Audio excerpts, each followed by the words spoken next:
Soit ZN, comment retrouver la paix intérieure selon Frédéric Lenoir. Vous êtes stressé, débordé, envahi par les pensées négatives? Le philosophe Frédéric Lenoir nous livre dans Sois Zen des clés puissantes pour retrouver la paix intérieure. Aujourd'hui, je vous partage les idées fortes de ce petit bijou, avec des exercices simples pour transformer votre quotidien. Restez jusqu'à la fin. Je vous propose un défi zen à relever dès aujourd'hui. Résumé détaillé du livre Sois Zen. 1. Le zen, un art de vivre dans l'instant. Frédéric Lenoir nous invite à comprendre que le bonheur ne réside pas dans le futur, ni dans le passé, mais dans l'instant présent. Le zen, c'est cultiver une présence à soi et au monde, sans jugement ni attente. Citation clé. L'instant présent est le seul moment qui nous appartient vraiment. 2. Se libérer des pensées parasites. Notre esprit est souvent agité comme un singe qui saute partout. Le livre nous apprend à observer ses pensées sans s'y attacher, à créer un espace intérieur de silence et de recul. Un espace de silence et de recul, c'est un état intérieur dans lequel vous vous détachez du bruit mental, émotionnel et extérieur, pour retrouver la clarté, la paix et l'équilibre.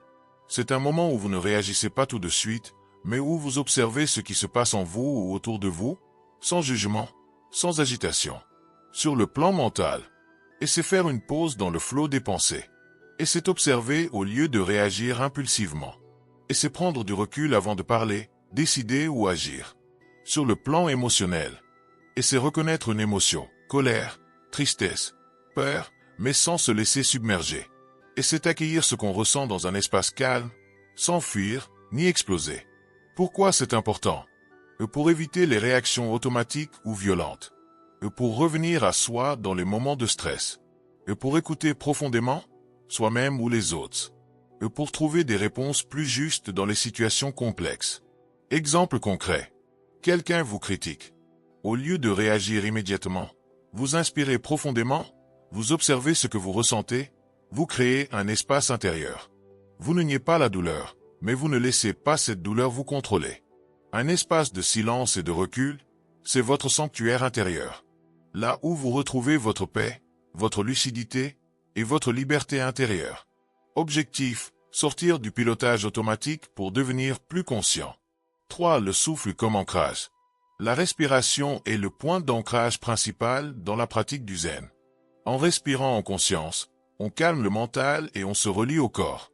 Le point d'ancrage principal, c'est un repère stable sur lequel on concentre son attention pour rester présent, calme, centré et connecté à l'instant. En méditation ou dans la pratique du zen. Le point d'ancrage principal, c'est ce que vous choisissez de ramener votre attention chaque fois que votre esprit part ailleurs. Les points d'ancrage les plus utilisés. 1 point est la respiration, le plus courant. Observez l'air qui entre et sort des narines ou le ventre qui se gonfle et se dégonfle. 2 points les sensations du corps. Ressentir le contact des pieds au sol, la chaleur, les tensions. 3 points un son, comme le tic-tac d'une horloge ou un mantra. 4 points une image mentale, comme une flamme, un paysage calme. À quoi ça sert? Calmer le mental agité. Et ramener l'attention ici et maintenant. Et sortir des pensées négatives, du stress, de l'anxiété. Et retrouver la paix intérieure. Pendant une journée stressante, au lieu de vous laisser submerger, vous vous recentrez sur votre souffle, vous inspirez, vous expirez.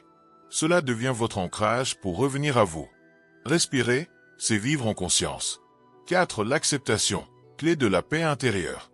Accepter ce qui est, sans résistance, ne veut pas dire renoncer, mais choisir de ne plus se battre contre ce qu'on ne contrôle pas. Cela libère une énergie précieuse pour agir avec plus de justesse. 5. La bienveillance envers soi et les autres. La pratique du zen nous invite à cultiver la compassion. Se traiter avec douceur, accepter ses émotions et accueillir les autres avec bienveillance. La compassion, c'est la capacité à ressentir la souffrance d'autrui avec le désir sincère d'y remédier ou de soulager cette souffrance. Elle va au-delà de l'empathie. L'empathie, c'est ressentir ce que l'autre ressent. La compassion, c'est agir avec bonté pour aider ou réconforter. En d'autres termes, ce n'est ni de la pitié, ni de la faiblesse. Et c'est une force du cœur, un élan humain profond. On peut aussi avoir de la compassion pour soi-même. C'est se traiter avec douceur quand on traverse des moments difficiles, au lieu de se juger. Selon les traditions spirituelles bouddhisme, christianisme, etc. La compassion est une qualité essentielle à cultiver pour vivre en paix avec les autres et avec soi-même. Exemple concret. Et vous voyez quelqu'un pleurer dans la rue. L'empathie, c'est que vous ressentez sa douleur. Et la compassion, c'est que vous allez vers lui proposer un mouchoir ou quelques mots de réconfort. Citation clé. Être zen, c'est aimer sans attachement, agir sans agitation et vivre sans illusion. Exercice pratique pour vivre le zen au quotidien. Exercice 1. La minute de pleine conscience. Prenez 60 secondes pour fermer les yeux, respirer profondément et observer ce que vous ressentez sans jugement. Faites-le 3 fois par jour. But, réduire le stress et recentrer votre esprit. Exercice 2. Observez ses pensées. Pendant 5 minutes, asseyez-vous en silence et notez mentalement chaque pensée qui passe, comme si vous regardiez des nuages dans le ciel. Ne vous y accrochez pas. But, se détacher du mental envahissant. Exercice 3. Le journal de gratitude. Chaque soir, notez 3 choses positives vécues dans la journée. Même les plus simples. But, ancrer la joie dans le présent. Exercice 4. La marche méditative. Pendant 10 minutes, marchez lentement et en conscience. Sentez chaque pas, le contact des pieds au sol, votre souffle. But, reconnecter le corps et l'esprit dans l'instant. Exercice 5. Le miroir bienveillant.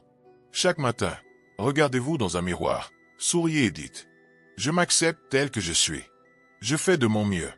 Je suis en paix. » But, développer l'amour de soi et la paix intérieure. La sérénité ne s'achète pas, elle se cultive. Grâce aux enseignements de Frédéric Lenoir, vous avez aujourd'hui des outils puissants et simples pour vivre avec plus de paix et de présence. Quel exercice allez-vous essayer en premier? Dites-le en commentaire.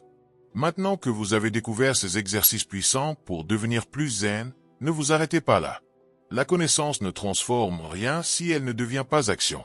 Choisissez au moins un exercice parmi ceux partagés aujourd'hui, que ce soit la respiration consciente, la marche méditative ou le journal de gratitude, et appliquez-le dès ce soir dans votre quotidien. Ensuite, revenez ici et partagez votre expérience en commentaire. Qu'avez-vous ressenti? Quel exercice vous a le plus parlé? Votre témoignage peut inspirer et encourager d'autres personnes à faire le premier pas vers la paix intérieure. Si cette vidéo vous a aidé, montrez-le avec un j'aime. Et surtout, partagez-la autour de vous à un ami, un proche, un collègue. Vous pourriez changer sa journée, voire sa vie. Enfin, restez bien abonné à la chaîne L'Art de Réussir, car d'autres vidéos encore plus inspirantes, touchantes et transformatrices arrivent bientôt. Prenez soin de vous, restez zen, et rappelez-vous, la vraie force est intérieure.